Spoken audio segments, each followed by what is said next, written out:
সকলকে জয় গুরু ও আমার প্রণাম। আজ আমি একটা ভিডিও করব আমাদের এই বাংলা সিনেমা জগতে অল্প বয়সী নায়ক নায়িকাদের নিয়ে। কারণ এই কয়েক বছর আগে দেখছি, মানে কয়েক বছর থেকে দেখছি এই এই যে সিনেমা নায়ক নায়িকারা সিনেমা ছেড়ে রাজনীতির খাতায় নাম লিখিয়েছে। আমি এটা দেখে অবাক হচ্ছি। এই খবরে টিভিতে সর্বদা দেখতে পাই এদের সভা এবং এদের আলোচনা। হ্যাঁ, তাই আমি মনে মনে ভাবি যে এদের কত আস্পর্ধা বা সাহস যে এরা একটা জগৎ থেকে আরেকটা জগতে চলে এলো, আবার নামও লেখালো। তাহলে এরা আমি এদের রাজনীতি সম্পর্কে এদের কতটা জ্ঞান আছে, রাজনীতি কি জানে এরা, রাজনীতিটাকে এরা কি ছেলে খেলা মনে করেছে না কি আমি বুঝতে পারছি না। রাজনীতিটা কি এত সোজা? দেশ চালানো, রাজ্য চালানো কি এত সহজ? হ্যাঁ, তাই এরা তো এই নামার আগে বা নাম লেখানোর আগে এদের নিজেদের যোগ্যতার কথা কিন্তু এরা ভাবা উচিত ছিল, যে এদের কে কার কতটা যোগ্যতা, কতটা অভিজ্ঞতা, কতটা দক্ষ, কতটা সৎ। হ্যাঁ, তা বলে না যে ইসের কি বলে, চাষির কাজ চাষিকে যদি দেওয়া হয় রাজার পাট, এরকম একটা ব্যাপার একটা নিয়ে আছে, বাগধারা প্রচলন আছে, এরকম একটা কথা। তা সেটাই এখানে তাই হচ্ছে। আজকে এই অল্প বয়সী ছেলে, এই নায়ক নায়িকাগুলো এরা দেখছি এরা রাজনীতিতে চলে এসেছে। আমি বুঝতে পারছি না কেন, কারণটা কি?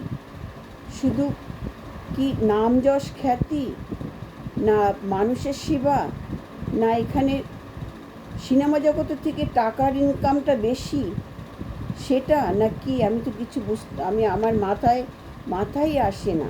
যেসব নায়ক নায়িকেরা মানুষের মাথায় ছিল, যাদের কাজ হলো মানুষকে বিনোদন দেওয়া, মানুষকে আনন্দ দেওয়া, মানুষকে ভালো রাখা। হ্যাঁ, যাদের দেখার জন্য মানুষ আপ্লুত হতো, যাদের আকুপাকু করতো, এমনকি টিকিটও কাটতো, তারা আজ রাস্তায় নেমে গেছে। তারা আজ রাস্তায়, যে গলি থেকে মানুষের রাজপথে যায়, আর রাজপথের থেকে গলিতে চলে এসেছে নেমে। হ্যাঁ, তাই কয়েক বছরের ধরে এটা আমি দেখছি। তাতে কি হচ্ছে, এদের এই রাজনীতিতে নেমে এদের কি হচ্ছে, চরিত্র, ভাষা সমস্ত কিছু পাল্টে যাচ্ছে। হ্যাঁ, এদের মুখের ভাষা, এই সায়নী ঘোষ, এই মুখের ভাষা শুনলে মনে হয় যে বোঝা যায় যে কোন পরিবার থেকে এসেছে। হ্যাঁ, এটা এই রাজনীতিটাকে এরা কি মনে করেছে? এটা কি ওই যে হাত পা মুখ নেড়ে অভিনয় করা নয়? এটা কি রাজনীতি আর অভিনয়কে এক করে ফেলছে? হাত পা মুখ নেড়ে অভিনয় করলাম, একটু নাচন কোদন করলাম, হয়ে গেল। হ্যাঁ, আর এটা কি চেহারা দেখানোর জায়গাটাও নয়। এখানে এটা দরকারে কাজের, দেশের কাজ, রাজ্যের কাজ, মানুষের পরিষেবা। হ্যাঁ, এতে অনেক অভিজ্ঞতার প্রয়োজন হয়। এই যারা বড় বড় রাজনীতিবিদ, তাদের কত বছরের অভিজ্ঞতা, দক্ষ, এরা পারদর্শী। হ্যাঁ, আমি এই সবাইকেই বলবো যে মমতা দিদি সেই কিশোরী বয়স থেকে রাজনীতিতে নেমেছে। হ্যাঁ, তারপর আমাদের শুভেন্দুবাবু কত বছর ধরে এরা রাজনীতির মধ্যে, প্রত্যেকটা দেশ নেতা মন্ত্রী, এদের কত বছরের অভিজ্ঞতা। এরাই মানে দেশ রাজ্য চালাতে হিমশিম খেয়ে যাচ্ছে। কোথায় এরা, তাদের কাছে চুনোপুটি, আমি বুঝতে পারছি না। হ্যাঁ, আমি মানে অবাক হয়ে যাই এদের দেখে।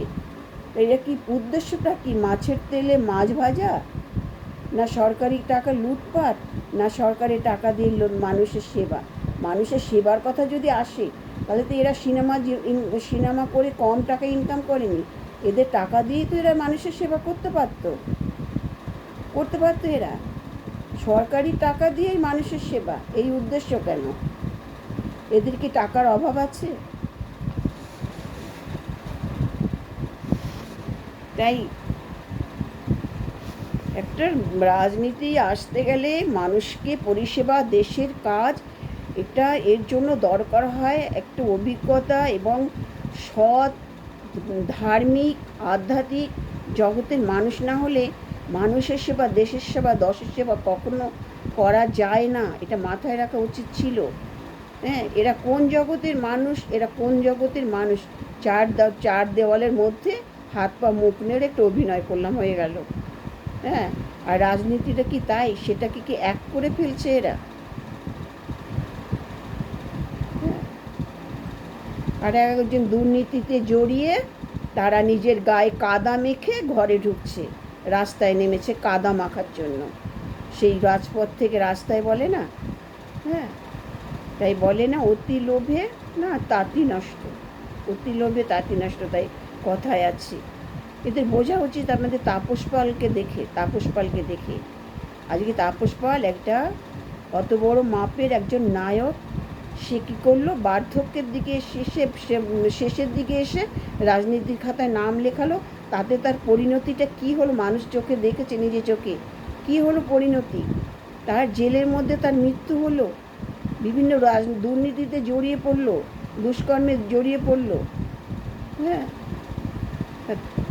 তারপরে তাকে এত কষ্ট পেয়ে, এত পেয়ে, যা পালঙ্কে শুয়ে থাকার কথা, সে কিনা জেলের মেঝের মধ্যে তার মৃত্যু হলো, জেলখানার মধ্যে। হ্যাঁ, আজকে উত্তম কুমারের পরে যদি কোনো নায়ক থাকে, সেটা হচ্ছে তাপস পাল। তাপস পালকে বাঙালিরা সেই জায়গাটা দিয়েছিল। উনি একটা এত বড় মাপের নায়ক, অত সুন্দর অভিনয়, এবারে সুদর্শন চেহারা, সে কিনা লাস্টে রাজনীতির খাতায় নাম লিখিয়ে তার মানুষের গালাগালি, মানুষের তার সে তার প্রাপ্য হলো, পেলো সে মানুষের, যেখানে মানুষ তাকে মাথায় করে রেখেছিল, সেখানে সে মানুষের পায়ের নিচে মানুষ তাকে শেষে ধিক্কার দিয়েছে। তার ভাষা পরিবর্তন হয়ে গেছে, চরিত্র পরিবর্তন হয়ে গেছিলো। বাজে যে দর্শকের জন্য আজকে এখানে পৌঁছেছে, ফ্যান দর্শকের তাদেরকে সে তার মুখে তার অশ্লীল ভাষা ব্যবহার করেছে এই রাজনীতিতে নেমে। হ্যাঁ, তাই অবাক হয়ে যায় এই নায়িকাদের, এই নায়ক নায়িকাদের এই দেখে, অল্প বয়সী নায়ক নায়িকারা। এরা আবার এবছর 26-এও নাম লিখেছিল কিছু কিছু, আমি নামগুলো বলতে চাই না আমি। তারা 26-এও নাম লিখিয়েছে, তারা মুখ থুবড়ে পড়েছে। হ্যাঁ, লোকের টিটকিরি, তো লোকের বাজে কথা, এগুলো শুনে তারা ঘরে ফিরেছে। হ্যাঁ, তাই একটা এই যে যারা নেমেছে আজকে মমতা দিদি টোপ ফেলতেই পারে, সে ভোটের জন্য টোপ ফেলেছে, তার ফ্যান ফলোয়ার বেশি, এদের খ্যাতি মান যশের জন্য সে টোপ ফেলেছে। আর এরা কী করেছে? টকটক করে সে টোপগুলো গিলেছে। কখনো ভাবিনি যে বসিটাও গলায় বিঁধে যেতে পারে। হ্যাঁ, এখানে মমতা দিদির দোষ নেই, মমতা দিদি টোপ দিতেই পারে তার ভোটের জন্য। আর এরাই লোভীগুলো টপটপ করে সেই টোপগুলো গিলেছে।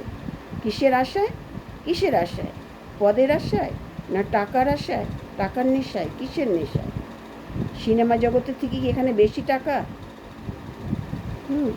তাই এরা কি আর এদের জায়গায় ফিরে যেতে পারবে? মানুষ কি আর সেই চোখে এদের দেখবে কি? এরা কি সেই জায়গাটা আবার ফিরে যেতে পারবে কি? পারবে না। তাই বলে না, ভাবিয়া করিও কাজ, করিয়া ভাবিও না। জয় গুরু। আমার কথাগুলো ভালো লাগলে আমাকে জানাবেন।